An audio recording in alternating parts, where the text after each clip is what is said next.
তো আজ বানাবো বিরিয়ানি খুব অল্প সময়ের মধ্যে। আর এই বৃষ্টিতে কার না ভালো লাগে বিরিয়ানি খেতে, জাস্ট অসাম। তো চলো বেরেস্তাগুলো লাল লাল করে একটু ভেজে নিচ্ছি। অনেকটাই শ্যুট করেছিলাম, জাস্ট সবই ডিলেট হয়ে গেছে। তো কি করব, যেটুকুনি আছে সেটুকুনিই দেখাই। তো চিকেনগুলোতে সব কিছু দিয়ে ম্যারিনেট করে রেখে দিয়েছিলাম, সেটা হালকা করে দিয়ে ভেজে নিচ্ছি। কি কষ্ট, দেখা যায় না। 2টোর সময় বসেছি আর বিকেল 5টার সময় উঠেছি।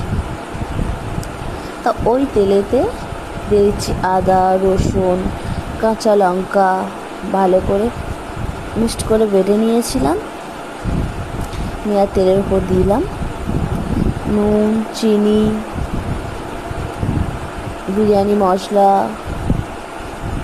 টক দই, সব কিছু দিয়ে ভালো করে মিশিয়ে নিচ্ছি। যা খাটনি, আমার এটা করতে খুবই অল্প সময় লেগেছে।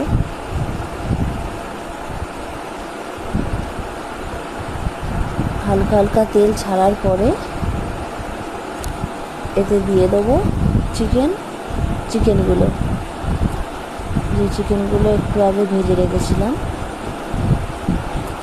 তারপরে এতে একটু নেড়ে চেড়ে নিয়ে চুমে যাচ্ছে, জল ঢেলে দিতে হবে।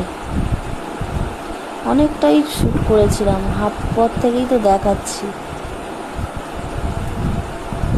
তারপরে এরকম কালার এসছে, কি আর করা যাবে। তো এতে বিরিয়ানি বসানোর জন্য প্রথমে ঘি মাখিয়ে নিচ্ছি। এক হাতে ক্যামেরা ধরা হচ্ছিলো বলে আর আমি পুরোটা দেখাতে পারিনি, তো তার জন্য সরি। আর এখানে পুরোপুরি দমদা কমপ্লিট হয়ে গেছে। তো চলো পরে দেখা হচ্ছে। তো চলে এসেছি শেষমেশ, খুবই সুন্দর হয়েছে। তো চলো টাটা, আমরা খেতে থাকি, তোমরা ভিডিওটা